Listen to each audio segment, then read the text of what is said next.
Lisier, bom dia. Você me ouve? Oi, sim, Tudo bem? tudo bem. Você já está com os slides aí para começar a apresentação, né? Sim, A gente não está te vendo. Estamos sim. Agora sim, agora sim. estava fechado, né? Então, vamos dar início à sessão de hoje, agradecendo muito a presença da professora Lisier Borba Teles, que é professora da Universidade Federal de Rio Grande do Sul, Departamento de Psiquiatria, Medicina Forense. Ela é mestre e doutora pela Universidade Nacional de La Plata, com diplomas reconhecidos no Brasil, claro. E ela é preceptora da residência médica em psiquiatria forense e juntos coordenamos o departamento de psiquiatria forense da Associação Brasileira de Psiquiatria. Então, grande prazer estar com a professora Lisier, a quem passa a palavra. Obrigado. Obrigada, Alexandre, obrigada, colegas. Enfim, prazer poder estar com vocês aqui hoje, né? Com colegas que eu admiro tanto, enfim, me senti muito honrada pelo convite, né? Em especial pela importância também de partilhar com vocês um pouco desse tema. Eu vou tentar aqui, então, compartilhar a apresentação. Perfeito. Então, acho que agora, então, o controle só para passar vai ficar com vocês, né? Então, vai ser o próximo. Aqui nós iniciamos, então, esse é um tema, né, a violência doméstica e, em especial, a violência contra a mulher, é um tema que ainda é tabu. As famílias, em geral, tendem a manter isso em sigilo, né, pela questão, enfim, muitas vezes da vergonha, né, digamos, as repercussões sociais que isso pode apresentar. Então, há bons anos atrás, quando nós ainda trabalhávamos no Instituto Psiquiátrico Forense aqui do Rio Grande do Sul, nosso IPF, nós, um grupo de colegas, né, resolvemos, a partir da prática como peritos e médicos assistentes de uma população, né, que havia praticado delitos graves, em geral o homicídio, e as vítimas em geral dos homens eram as mulheres, nós partimos então desse fato para estudar a questão da violência doméstica, né? E nós verificamos que esse era um fenômeno que ultrapassava em muito os muros dos hospitais psiquiátricos forenses. Esse era um fenômeno que, embora nós vivenciássemos com a população de inimputáveis, ele estava presente na sociedade e numa prevalência muito maior. Como se lidava muito com a questão do estigma, nós usamos então a figura da Sagrada Família, né, para mostrar, né, porque a tendência em geral é de nós idealizarmos as famílias, enfim, e considerarmos que esse tipo de violência não acontece. Pode ser a próxima.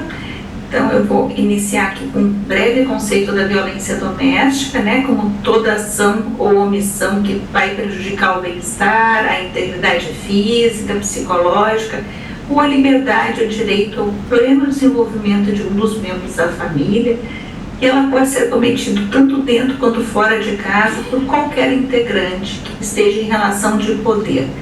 Essa palavra poder, na verdade, é a mais importante. Nós vamos ver em diferentes momentos, né, da violência entre os diferentes membros familiares, mas em especial em relação à mulher, né, o quanto a questão do controle do poder do agressor muitas vezes vai imobilizar essa vítima. Pode ser o próximo. A epidemiologia, se sabe que a violência doméstica é a forma de violência mais prevalente no mundo contra mulheres e crianças, embora ela ainda seja muito invisível. Próximo. Essa é uma figura, né, que eu acho que retrata bem esse tipo de fenômeno, e nós sabemos que 1 em cada 3 mulheres durante o ciclo vital, né, da vida feminina, vai passar por alguma forma de espancamento, de coação ao sexo ou alguma outra forma de maus tratos. Próximo, por favor. Aqui, em relação à violência, nós temos uma diferença muito importante. Não importa a fase do ciclo. As meninas, em geral, elas têm maior risco de um abuso sexual, de uma negligência física e nutricional e a prostituição forçada. Os meninos têm um risco maior de sofrer castigos físicos graves. Aquilo que a gente normalmente, como médicos, né, encontra nas emergências, aquelas crianças que chegam, né, com as fraturas, com as escoriações, enfim, né, e que muitas vezes o cuidador atribui isso à responsabilidade da criança, ou já acha que se trata de uma hiperatividade, enfim, se eximindo de algumas culpas e alguns cuidados. Quando a gente fala em relação a adultos, nós sabemos que o homem tem mais chance, né, de serem vítimas de estranhos, e a gente sabe que a criminalidade, né, que vitimiza o homem adulto muitas vezes está associada a questões relacionadas à droga, né? Então a esse meio, o tráfico, os grupos de extermínio, enfim, os acertos de conta, enquanto que as mulheres adultas têm uma chance maior de serem vítimas de familiares e de parceiros íntimos, e muitas vezes, como nós vamos ver, também dos seus ex. Próximo. Em relação às mulheres, né, e o tipo de agressor e a vítima, nós sabemos que na faixa etária dos 0 aos 14 anos, essa violência geralmente ela é praticada pelos pais. Depois do período reprodutivo, enfim, dos 20 a 59 anos, há um predomínio da violência praticada pelo cônjuge, pelo namorado, pelo ex. E no início, né, na velhice, durante a velhice, há um predomínio de violência, então, praticada pelos próprios filhos. Próximo, por favor. Aqui para lembrar, como nós trabalhamos bastante com os agressores, né, é frequente quando eles são descobertos, né? Isso é uma violência muito negada, enfim, mas quando isso fica muito explícito, seja pela questão do feminicídio, né, ou quando realmente a violência se torna mais visível, né, e eles são descobertos, eles costumam dizer que esse tipo de violência aconteceu só naquele dia, naquele momento, que estavam vivendo um momento de estresse, né, que poderia ser um estresse no trabalho, um estresse econômico, e eles atribuem muito a questão dos times de futebol. Meu time tinha perdido nesse dia, então eu estava com a cabeça quente, né, eu estava muito frustrado. E aí eu fui pesquisar um pouco em relação à questão da violência do futebol, né, e existem já várias pesquisas em relação a isso, né, e alguns dados, como por exemplo isso, que os registros de violência aumentam 49% em dias de partidas de futebol. E aqui, em relação ao nosso campeonato brasileiro, né, você sabe que existe um aumento de 50% em relação às ameaças contra mulheres, também nos dias de futebol. E em alguns países, como por exemplo na Inglaterra, já existem várias campanhas, né, para que essas mulheres fiquem, digamos, mais alertas nesses momentos, enfim, e tentando, digamos, sensibilizar esses homens, né, em relação também à questão da violência, né, como trabalhando muito, né, questões conceituais em relação ao que é ser homem, enfim, né, as formas de se portar, enfim, que um atleta, né, normalmente não pode se envolver nesse tipo de violência. Próximo. Aqui um pouco sobre a epidemiologia, né, a gente sabe que infelizmente os índices de feminicídio eles seguem crescentes, não só a questão do feminicídio, mas as agressões, né, no contexto da violência doméstica, as ameaças, né, as buscas, né, de denúncia em relação ao 190 seguem crescendo. Próximo. E aqui eu quero chamar atenção para um fator, porque isso ainda se fala muito pouco no nosso meio. Apesar de já nós, desde o ano de 2021, termos uma lei da perseguição, né, que é a lei mundialmente conhecida, chamada como stalking, aqui no Brasil isso ainda começa, digamos assim, ainda está em níveis crescentes. A perseguição, no ano de 2022, ela resultou então em 56.560 casos de mulheres vítimas, num percentual de 54,5 para cada 100 mil mulheres. E nós sabemos que o stalking é sim um fator de risco para a ocorrência de feminicídio. Então é um dos grandes fatores de risco quando nós estamos realizando uma avaliação, né, para tentar verificar o nível de risco dessa vítima. Se sabe que 76% das vítimas de feminicídio e 85% das vítimas de tentativa de feminicídio elas sofreram perseguição do agressor nos 12 meses que antecedem a ocorrência. Isso também nos fazendo lembrar sempre que isso é um fenômeno, a violência contra a mulher é um fenômeno crescente em relação às apresentações da violência. E que, como nós estamos vivenciando muito, toda a questão digital, a perseguição no mundo digital é um fator de risco para a violência letal contra a mulher, e que se sabe que a tecnologia acaba facilitando esse controle e essa violência onipresente em relação às mulheres. Então é bem importante que a gente possa incluir na nossa anamnese, na nossa avaliação, se essa mulher que já sofreu alguma forma de violência, enfim, que está se sentindo ameaçada, que está assustada, se ela também é vítima dessa perseguição do stalking. Próximo. Entro também num outro tema, existem várias formas de violência contra a mulher, Aqui agora falando da violência sexual, uma em cada 5 mulheres sofre estupro, tentativa de estupro durante a vida.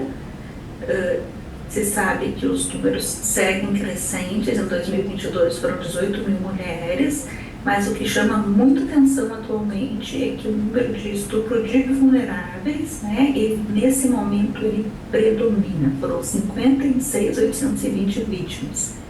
Então, 75% das mulheres que foram vítimas de violência sexual eram incapazes de consentir. E um índice também muito alarmante é que apenas 8,5% dos estupros no Brasil são reportados às polícias. Então, se tem estigma, se tem preconceito, se tem vergonha para falar sobre ser vitimizado, saber alguma forma de violência, quando essa violência é sexual, isso é ainda mais gritante. Os próximos. Aqui lembrando a questão da vítima de estupro, as idades muito precoces, desde os bebês, enfim, à medida que vai se aproximando da puberdade, assim, isso aumenta. Os autores, em geral, são os próprios familiares ou conhecidos, dessas crianças, dessas meninas, e o local onde mais acontece é a própria casa, durante o dia, quando o cuidador, enfim, muitas vezes está envolvido em outra atividade, no próprio trabalho. Essa ilustração reporta um caso aqui foi conhecido aqui no Sul, de um casal que adota uma menina, e essa menina com 11 anos, ela dá entrada numa emergência com uma dor abdominal, enfim, e aí é feito o diagnóstico de uma gravidez, na verdade essa menina estava em trabalho de parto. E aí é feita toda uma discussão para descobrir quem havia abusado, e digamos assim, e tinha sido justamente o pai adotivo dessa menina. Próximo. As formas mais comuns, então, de violência contra a mulher é a violência física, que nós estamos habituados. Eu acho que o diagnóstico é um pouco mais fácil, mais explícito, embora muitas vezes a vítima tente disfarçar.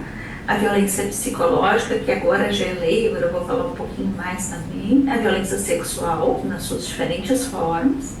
A violência patrimonial é outra violência que se fala muito pouco, mas que se nós estivermos mais atentos ao atender os nossos pacientes, e perguntarmos, às vezes nós vamos até nos surpreender, daquelas pessoas, enfim, que muitas vezes, quando é permitido que elas trabalhem, esse salário vai direto para as mãos desse agressor, que passa a controlar, muitas vezes no nível social um pouco mais diferenciado, nos consultórios particulares, a gente encontra aqueles casais, enfim, que a mulher não tem nem noção do seu patrimônio, do patrimônio das empresas, enfim, e todos esses dados são ocultados, enfim.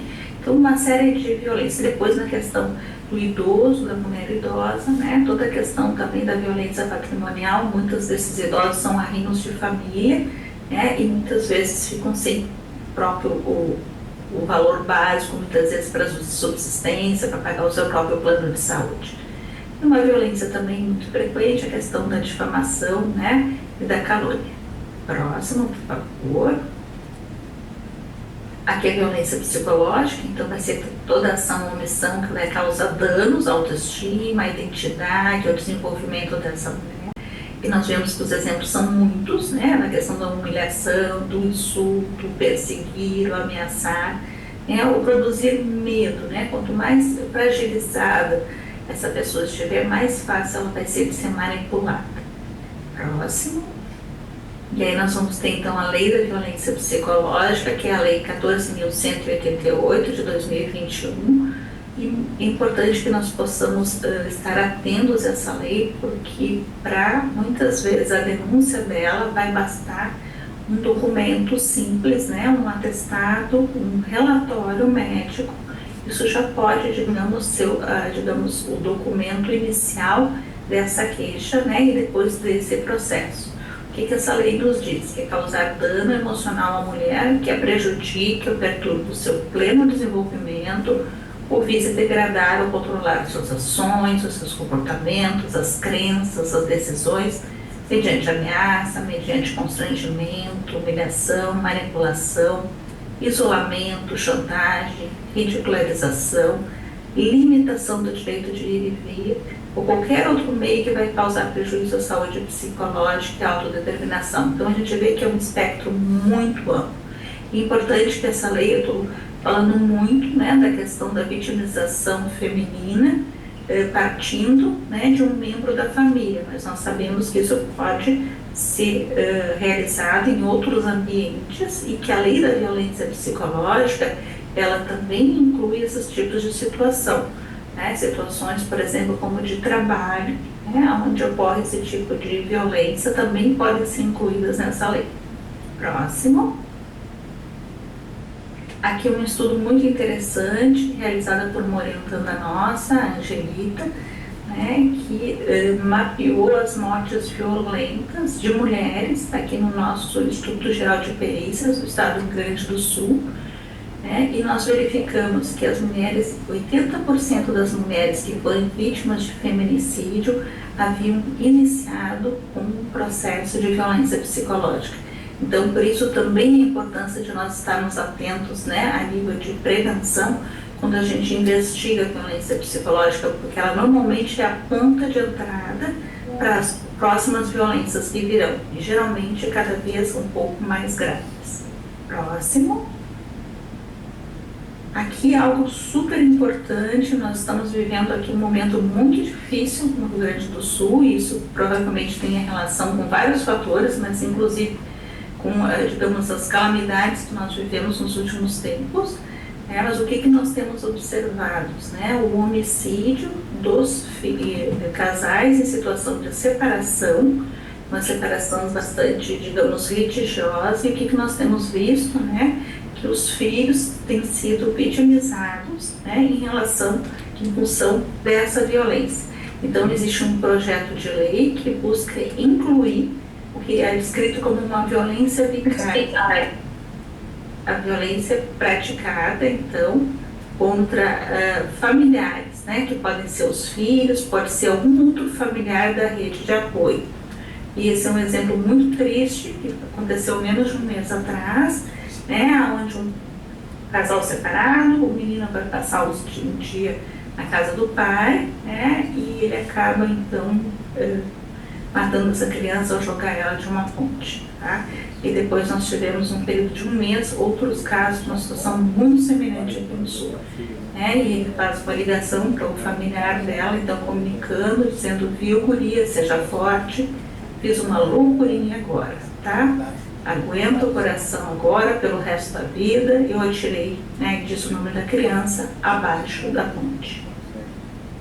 Próximo. Então, nós sabemos que a violência doméstica é a agressão mais comum, né, em relação a mulheres e as crianças, e ela tem um padrão repetitivo de controle, de dominação, e é muito raro a gente encontrar um único caso, né, um único episódio. Próximo. A violência ela tem então esse caráter de escalada, ela começa pela agressão verbal, passa muitas vezes para agressão física ou sexual, pode progredir para uma ameaça, né, e chegando em alguns casos ao homicídio, né, ao feminicídio. Próximo. Aqui um lembrete sobre os fatores de risco da mulher Eu acho importante que a gente possa ter isso sempre em mente, porque muitas vezes a gente pode entrar também na negação, né? Ao avaliar situações, às vezes, de pessoas de um determinado nível social, né? Com toda uma negação, enfim, em relação a isso, pode parecer, né, que nós estamos exagerando, nós estamos, digamos, vendo coisas onde não existe, né? Pelo em ovo. Então, o que são fatores de risco para essa violência? A mulher não casada juridicamente, a mulher separada, divorciada ou viúva, isso não é um critério moral, isso é um dado da literatura. A mulher grávida, né? Mesmo no período da gravidez e do puerpério, as mulheres não ficam protegidas das violências, até pelo contrário, elas ficam mais expostas. Mulheres com menor grau de instrução, com uma baixa renda familiar, embora se saiba que é uma violência que acontece em todos os níveis econômicos. A ausência de suporte social é importantíssima, né? Por isso também nas pandemias, né? E tem uma importância tão grande quando o confinamento predomina, né? Então elas ficam sem qualquer suporte, isso aumenta a prevalência. O presenciar a violência intrafamiliar na infância, então nós estamos falando de agressores e vítimas que muitas vezes já vivenciaram isso na sua própria história da família, né? O homem tem aquela ideia de que o homem resolve as situações no ato, de que o homem não conversa, né? Que o homem tem que agir, que o homem não leva desaforo para casa. E as mulheres muitas vezes com aquela ideia de que isso é papel de mulher, né? Tem que entender. Se tiver pronta, avisa. Se tiver pronta, avisa. A questão do abuso de álcool e drogas, tanto pelo parceiro quanto pela vítima. O próximo, por favor. E aqui, então, lembrando esse conceito da violência conjugal, né, como um comportamento dentro de um relacionamento íntimo que vai causar dano físico, sexual, psicológico. E tem diferentes formas de apresentação: a violência física, a coerção, a sexual, o abuso psicológico, todos os comportamentos controladores. Próximo. Essa é uma série muito interessante para quem se interessa pelo tema, porque ela mostra as diferentes fases da violência conjugal, né? Então, desde o início, as mulheres muitas vezes se enamoram, né? Então, nesse primeiro momento, então, tem todo um enamoramento, né? O agressor normalmente ele é mais sedutor, enfim, ele faz, digamos assim, um verdadeiro acolhimento para essa vítima. No segundo momento já começam a acontecer, então, aquelas situações, uma violência psicológica, aqueles comentários, né, em relação ao relacionamento da vítima com outras pessoas. Então, eles que não gostam da forma como ela se veste, que não gostam que os familiares visitem a casa deles, né, começa a ter um certo controle e um isolamento dessa vítima. E isso vai progredindo, né, para condutas cada vez mais, digamos assim, do cunho violento, quando então podem aparecer as primeiras violências e isso vai também não crescendo. Essa série é super importante. Para mim, uma das cenas que mais me marcou foi a questão da negação. Quem já assistiu, né, vai lembrar aquele momento que ela sai de casa, que ela sai com a criança, ela vai buscar ajuda, né, um serviço social, e a assistente social faz um acolhimento e começa a perguntar coisas para ela e pergunta se ela já foi vítima de violência, e ela diz que não. E a assistente social diz, bom, então ela não tem nada, não tem como ajudá-la, enfim. Então isso é muito frequente, né, o quanto muitas vezes as situações ganham gravidade em função muito também pela negação dessas vítimas. Próximo. Aqui lembrando a questão da gravidez e do puerpério, né? Então as mulheres que eram vitimizadas antes da gravidez, elas continuam muitas vezes a ser vítimas de violência, tanto na gravidez quanto no puerpério. Elas têm uma chance maior de fazer um pré-natal inadequado, ou muitas vezes de não fazer, e muitas vezes essa dificuldade de se identificar também como vítima, né? Nós, aqui no Hospital de Clínicas de Porto Alegre, nós temos serviço de consultoria psiquiátrica forense, e nós temos tido alguns casos, né, de atendimento, inclusive no próprio centro obstétrico, de mulheres que chegam parindo, né, com vários hematomas, né? Então situações muito graves, mulheres com uma vulnerabilidade grande, muitas vezes, além dessa violência que já vinha acontecendo, a questão do uso de substâncias, né, baixo nível social, então uma série de fatores. Próximo. Esse é um caso muito interessante que nós periciamos lá no IPF, né, de um casal, na verdade ele foi periciado, um casal jovem, enfim, que a moça engravidou e em determinado momento ela resolveu que ia ter alguma atividade ocupacional, que ela ia trabalhar para ganhar algum dinheiro para eles comprarem enxoval do bebezinho, né? E ela comunica isso a ele mantém ela em cárcere privado, ele a espanca, né? Ele quebra os vidros da casa e passa a cortá-la. Isso é um acontecimento aqui no estado, enfim. Ele, enfim, né? Mobiliza todo o sistema de proteção e, bom, e no final ele se rende, enfim. Mas ele vem depois para ser periciado, sendo alegando uma doença mental, e junto com a defesa dele, né, vem uma carta muito bem escrita, né, uma carta onde essa moça passa então a assumir a responsabilidade dessa violência que ela sofreu, enfim, como uma culpa dela, né, como algo que ela não tinha sido capaz de comunicar de forma adequada, ela sabia que era uma pessoa nervosa, então ela não teve habilidade suficiente, por isso tudo aconteceu. A carta realmente era um português, digamos, bastante diferenciado, que não é exatamente o nível de educação, né, de escolaridade, tanto da vítima quanto do agressor, enfim, e eu brinco que só faltava o data né, na carta, né, então, mas enfim, então essa é uma das apresentações possíveis, né, então ele é um rapaz que tinha características, digamos, de um transtorno de personalidade. Próximo. As consequências da violência, elas tanto a gente pode detectar isso já no início, né, no início da apresentação, quando a gente está avaliando, mas isso muitas vezes tem um impacto futuro, né, de longo prazo, tanto na saúde física, quanto na saúde mental, sexual, reprodutiva dessas mulheres. E muito importante, cada vez se fala mais, né, na questão dos filhos, porque normalmente essa violência contra a mulher ela é realizada muitas vezes, né, na presença dos próprios filhos, né, e muitas vezes além dessa violência emocional, violência psicológica, eles também vivenciam, né, a violência física, enfim, e como a gente viu antes da violência vicária, algumas dessas crianças inclusive são mortas. Próximo, por favor.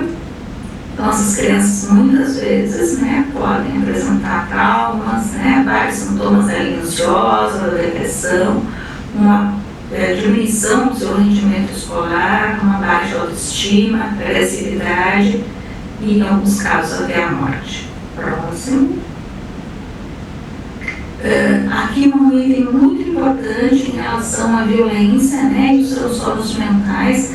A gente sabe que essa relação é bidirecional, que tanto os sintomas apresentados, eles podem ser consequências dessa violência sofrida, né, mas eles também podem ser fatores de risco para a nossa ocorrência. Então, muito importante nós psiquiatras, né, nós médicos em geral, mas nós psiquiatras estarmos atentos em relação também à proteção dos nossos pacientes doentes mentais, podendo investigar essa forma de violência. Próximo. Aqui, em relação à deterioração da saúde da mulher em relação ao trabalho, você sabe que esse tipo de violência, né, altera a concentração, a memória, o sono. Muitas vezes a capacidade de decisão fica muito impactada, elas ficam muito ambivalentes às vezes, né, com autoestima muito baixa, com mais dificuldade de tomar qualquer tipo de decisão, não se sentem seguras para agir. E a autonomia com relação à sua renda pessoal muitas vezes fica altamente comprometida também. Próximo. Esse é um trabalho muito interessante, né, que vê que em 12 meses, cerca de 12% das mulheres ocupadas no mercado de trabalho sofreram algum tipo de violência e que 25% das mulheres que sofreram algum tipo de violência voltaram ao menos uma vez ao trabalho durante o ano, e na média isso seriam 18 anos, né, porque existem mulheres afastadas durante muitos dias, ou às vezes até meses, né, em função das violências sofridas. isso tem sido, as empresas, muitas empresas, maiores empresas aqui no nosso país já têm programas de proteção à mulher, programas que muitas vezes vai além da proteção à mulher, porque eles vão buscar o tratamento, né, e digamos assim, fazer toda uma abordagem também com os funcionários masculinos, enfim, né, no sentido de buscar proteger, né, e encaminhar da melhor forma. E esse tem sido um novo campo, digamos assim, de atuação também, né, a nível privado para esse fenômeno tão triste que é um problema de saúde pública já no nosso país. Aqui falando agora, para finalizar, a questão do suicídio, né, como a morte da mulher casada, enfim, mas não precisa necessariamente ser uma mulher casada, uma mulher que tem um relacionamento, né, então isso praticado pelo marido, pelo namorado, pelo companheiro e principalmente pelo ex. Próximo, por favor. A gente sabe da epidemiologia, né, que o homicídio praticado por parceiro ou pelo companheiro, ele representa 13,5% do total de homicídios, então é um percentual bastante alto, e que a proporção é de 6 mulheres vítimas para um homem. Então vocês viram, né, o tema da nossa palestra é justamente a violência contra a mulher, enfim, né, mas pela importância, pela prevalência, pelas sequelas e pela extensão dessa violência. Mas então, até nos homicídios, isso é muito mais prevalente. Próximo. Você sabe também, né, que nos homicídios, embora o agressor, quando é pego, ele vai dizer que aconteceu algum problema naquele dia, que ele estava intoxicado, que ele não sabia o que ele estava fazendo, mas muitas vezes a gente sabe que isso não é normalmente um ato impulsivo de pessoas que são consideradas pacíficas. A maior parte dessa violência não é a violência praticada pelos doentes mentais, né? Eles são geralmente, digamos assim, elaborados, né, de uma forma bastante premeditada e demonstram um resultado crescente da violência, né, em relação a essa mulher. Próximo, por favor. Aqui um lembrete, naquele trabalho que eu falei para vocês, né, que a gente trabalhou com mulheres vítimas de morte violenta aqui no Sul durante 6 anos, nós encontramos um período, digamos, uma faixa bem ampla de feminicídios, né, desde meninas púberes até as idosas, né, mas nos chamou muita atenção o caso dessa menina, era uma menina de 13 anos, que vivia uma relação conjugal, obviamente, com uma pessoa bem mais velha do que ela, né? E num momento, digamos, de separação, essa menina também foi morta, tá? Então, um feminicídio já aos 13 anos. E a gente resolveu publicar esse caso. O próximo. O que são situações que configuram um risco maior do uxoricídio? Situações de divórcio e separação, e o que nós vemos direto ao trabalhar com os agressores, né? Eles em geral nos verbalizam, né? Se não for minha, não vai ser de mais ninguém, né? Já não quer ficar comigo, então não merece mais viver, né? Então isso é muito frequente, situações que já vinham, digamos assim, carregadas de hostilidade, de violência, no momento da separação, são o estupim, né, dessa violência homicida. A disponibilidade de arma de fogo, como na maior parte das violências, né, e aqui das diferentes formas, se a gente for pensar desde a questão do suicídio, né, os homicídios de adolescentes, enfim, os homicídios em geral, a presença de uma arma de fogo no momento, no ambiente, isso aumenta muito o risco da violência. As práticas de lesões prévias graves na vítima, então é realmente uma violência que vem crescendo, né? O abuso de álcool e drogas, aqui não só pelo agressor, mas também pela vítima. A questão do assédio, né, de essa pessoa está sendo controlada e assediada, como, por exemplo, as notas no carro, as ameaças com arma, e muitas vezes, quando as ameaças também chegam aos filhos, né? Então, se tu não retornar, tu vai ver o que vai te acontecer, tu esquece dos teus filhos, né? Esse tipo de coisa. O próximo. Aqui, então, finalizando, lembrando, né, que a questão da violência doméstica e do Covid, da pandemia, né, foi um momento, digamos assim, de muita tensão. Nós já sabíamos que o risco aumentaria e realmente aumentou. Próximo. os trabalhos em geral mostram, né, que a violência familiar ela pode aumentar tanto durante quanto após os desastres em grande escala e as crises. Então, a gente ainda está vivendo o efeito, primeiro foi da pandemia, nós aqui no Sul com as enchentes, né, onde nós podemos vivenciar várias dessas situações. Próximo. E se sabe que as mulheres têm enfrentado uma emergência de saúde que se diz que é dupla, né? Porque veio inicialmente com Covid e depois a violência doméstica. Todas aquelas medidas necessárias para proteção, para isolamento, na verdade, foram um caldo de cultura, né, para o aumento desse tipo de violência. Os trabalhos já mostram que a prevalência de violência de parceiro íntimo foi de 31%, então uma em cada 3 mulheres sofreu alguma forma de violência nesse período, tá? Que nos países em desenvolvimento os índices ainda foram maiores. Próximo. Isso está muito associado, né, à questão do próprio estresse econômico, a instabilidade nos relacionamentos, o isolamento, né, determinado, enfim, como uma medida de proteção. Com isso, tinha uma diminuição de acesso aos serviços de apoio para essas vítimas, com o aumento da venda de álcool, de drogas também, fechamento dos restaurantes, as pessoas começavam a consumir isso, né, dentro das próprias casas, e uma chance de recaída para esses agressores também. Próximo. E aqui então, né, lembrando do papel do psiquiatra forense, né, nós temos uma área de atuação muito grande em relação a essas violências, que vão desde a avaliação do tratamento dessas vítimas, o tratamento importantíssimo desses agressores, a avaliação da imputabilidade desses agressores, a avaliação de risco de violência deles, né? A avaliação e identificação dos danos e das sequelas de todas essas violências sofridas, a avaliação da necessidade de violação do segredo profissional, quando nós estamos também atendendo, né, pessoas envolvidas, treinamento dos profissionais da saúde, da justiça. Acho que essa iniciativa da Academia de Medicina do Rio de Janeiro é importantíssima, né?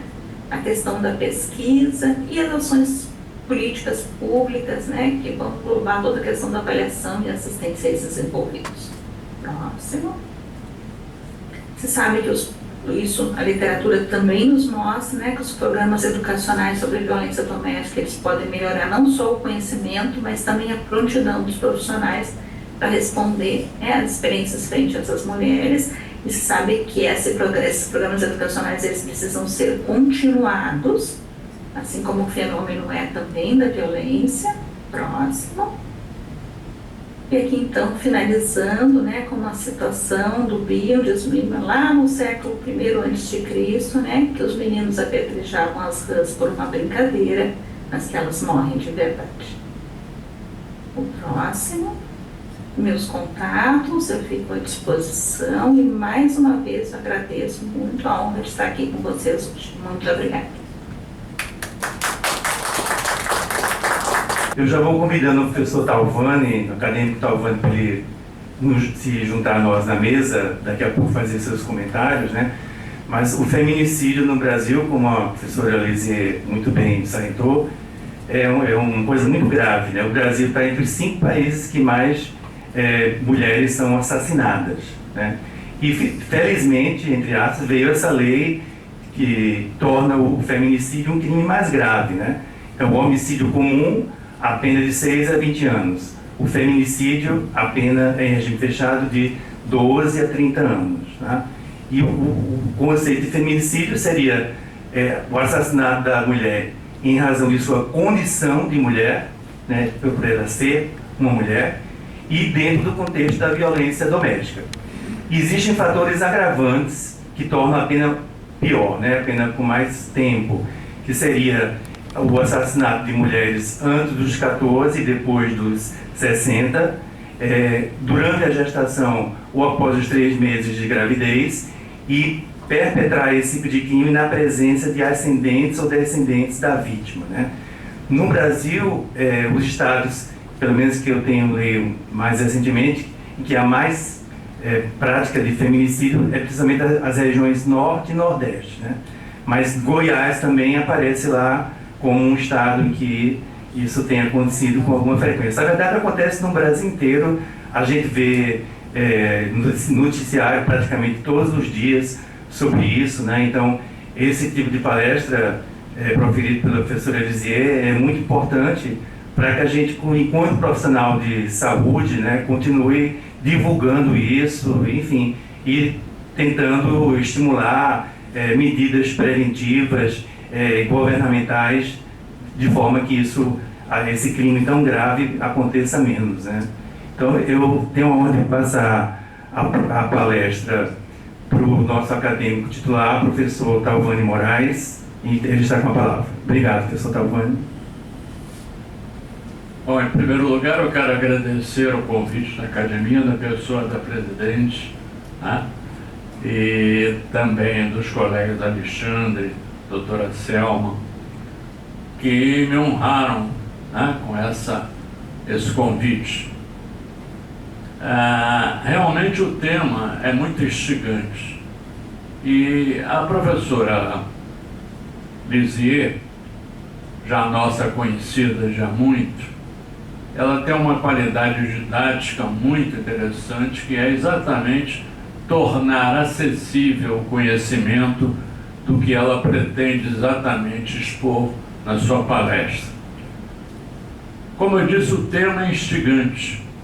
Por quê? Porque nós estamos vivendo, no momento, uma realidade policial no Brasil, principalmente nos grandes centros, onde a violência doméstica tem se multiplicado. Todos nós sabemos disso.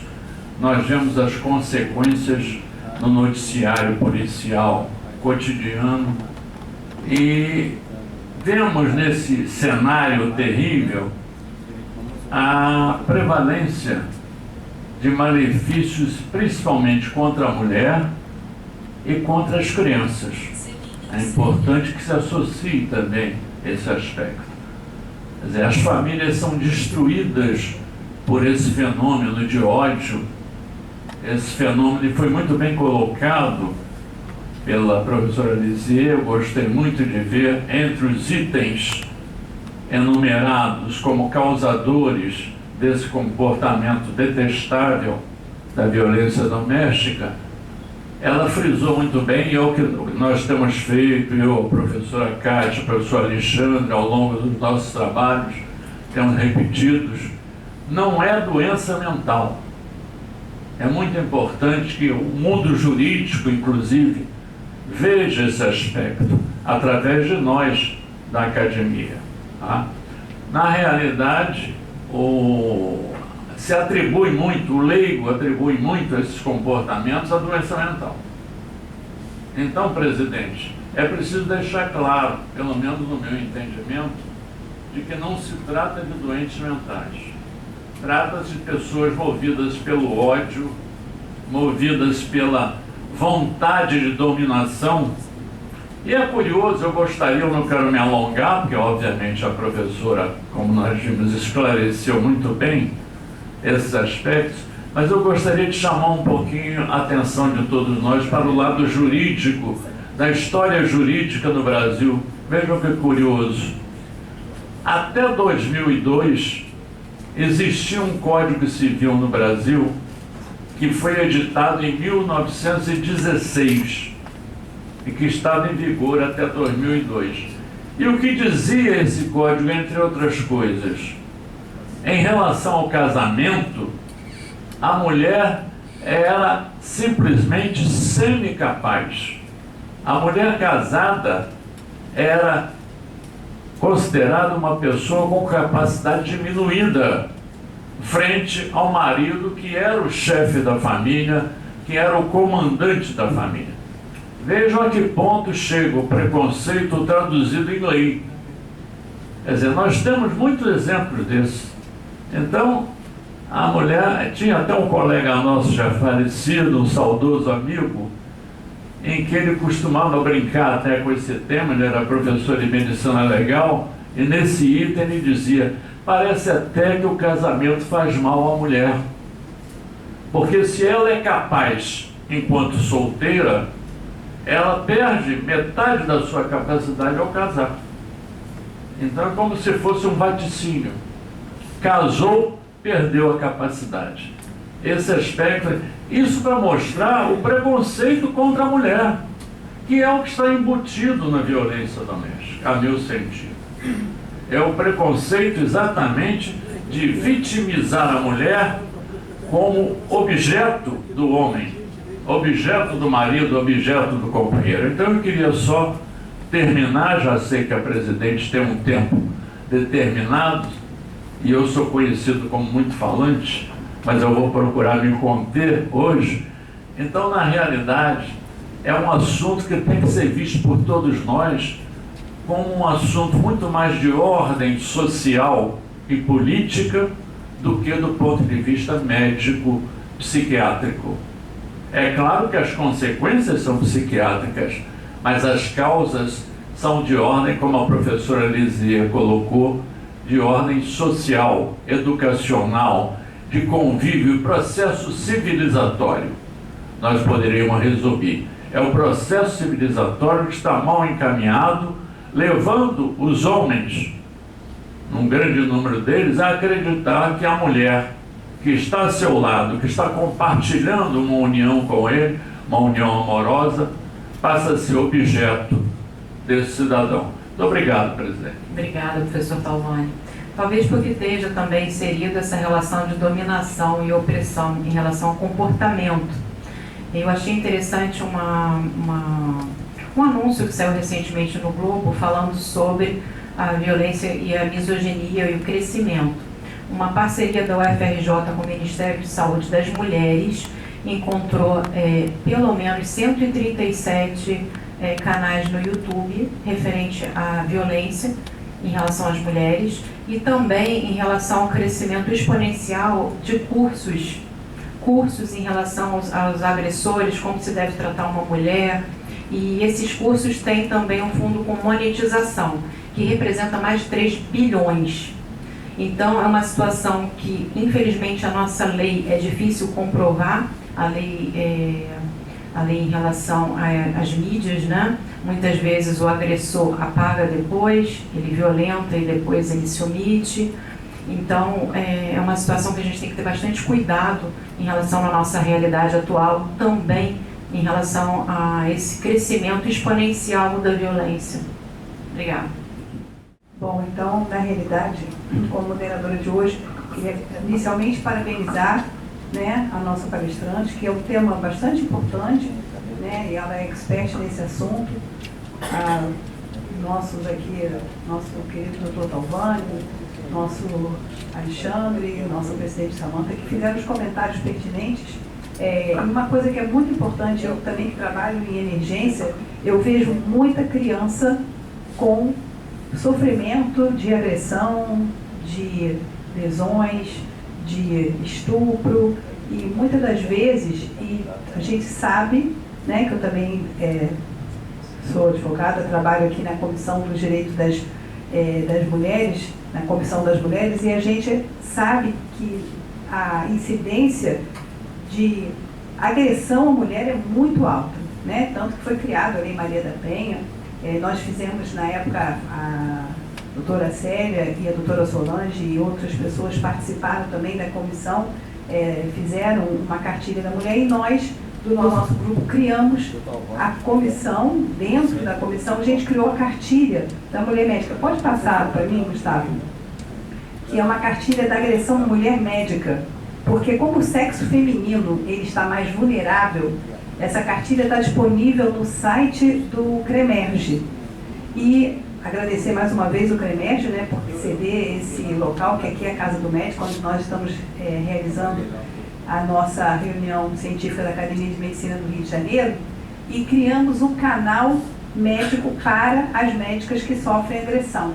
Porque a gente sabe que quando você sofre qualquer tipo de agressão, e você tem que fazer um boletim de ocorrência, um BO, a pessoa é identificada. Quando é fácil, porque é o marido, evidentemente essa localização da pessoa já fica determinada.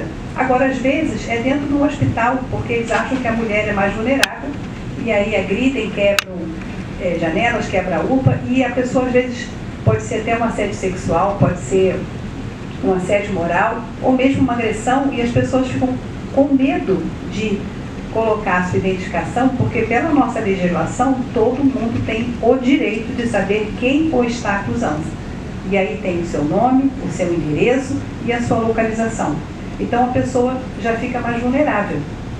Se você agora tem esse canal onde você tem um suporte do grupo do conselho para poder fazer, tem uma comissão para fazer esse acolhimento, e aí, se for o caso, a identificação seria a identificação do hospital, porque a pessoa, quando já fez numa UPA, num ambulatório, em algum lugar, você já sabe aonde que aquela médica está. Mas isso facilitou muito, e a partir do momento que a gente criou o canal específico, teve uma demanda muito, muito grande. Então, até comentaram, né, também em relação à mulher, de um modo geral, adolescente, quando fica grávida, muitas das vezes aquela pessoa não quer que aquela pessoa, que às vezes ele já é casado ou teve relação, engravidou. Isso no Hospital Miguel Couto, que a gente trabalha com adolescentes, até 17 anos, 11 meses, né, e 29 dias, quando 18 vai para a área de adulto, a gente pega muita agressão. A pessoa que estava grávida recebeu uma madeira e bateu muito no corpo. A gente só soube, na hora que ela ia entrar para a tomografia, que ela avisou que estava grávida. E fora as outras agressões. Uma mãe de cabelo cortado, a mãe de não sei o quê, que foi, sofreu agressão e aí teve que sair do local onde morava com o cabelo cortado e com a roupa do corpo, porque senão teria outro tipo de retaliação. Então a gente sabe que no nosso meio, infelizmente, é muito preocupante essa agressão, principalmente a mulher, que é mais frágil. Então, isso tudo, esse tema é extremamente importante, e queria agradecer, então, essa palestra de hoje com esse tema bastante importante para todos nós. Obrigada. Professora Lisiel, mais algum comentário? Alguém da nossa reunião também? Bom dia, professora Lisier, obrigado pela apresentação. Eu sou Frederico Nunes, sou médico oncologista, então, de uma maneira geral, assim, me chamou muita atenção os números, né? Acho que infelizmente, é uma situação epidêmica, né? E me chamou a atenção tanto você falando quanto o professor Talvani em relação à questão primeiro, acho que você coloca o termo bidirecional. Acho que a pessoa que sofre maus tratos, talvez no futuro, possa, obviamente, causar os mesmos danos que sofreram. O professor Talvani, talvez, aí como leigo mesmo, já tinha essa ideia de que isso não pode ser considerado uma questão mental, né? Mas, de alguma forma, juridicamente, esses agressores conseguem algum tipo de atenuação alegando esses maus tratos na infância? E a outra pergunta, que eu teria curiosidade também, é em relação ao quanto eficaz é o nosso sistema em proteger essas mulheres nessa situação, se ainda tem muito que evoluir. Bom, eu achei excelentes as colocações, super pertinentes as suas colocações, as perguntas. Em geral, o professor falou, o segmento da minha palestra, até eu deixei os slides ali, mas eu vi que ficou muito grande, então eu parei. Seria a gente falar um pouco do perfil dos agressores. E daí eu trabalho um pouco em cima da relação da Maria da Penha, contando um pouco da história dela, do agressor dela, enfim. E a partir daí generalizando para uma série de outras situações, Então, assim, a maior parte desses homens agressores, como o professor Talvani colocou muito bem, não são doentes mentais, tá? Para esse tipo de fenômeno vale muito mais a questão cultural, a questão do machismo, do que questões sociais, do que qualquer outra coisa em relação à doença mental. Uma minoria desses agressores vão preencher algum critério, digamos, para a doença mental. Se nós tivermos que pensar nessa minoria, a gente provavelmente associasse com coisas de transtorno de personalidade, em especial ao antissocial, tá? Que é o que a literatura mais fala, mas eu volto a dizer, isso é um fenômeno muito pequenininho e a prevalência é muito maior. Quanto à questão, quando eu falo no bidirecional, eu quis dizer que muitas vezes as mulheres doentes mentais, elas são mais frágeis e elas são mais vítimas de violência, né, quanto também em relação à violência continuada acaba determinando sintomas de doença mental.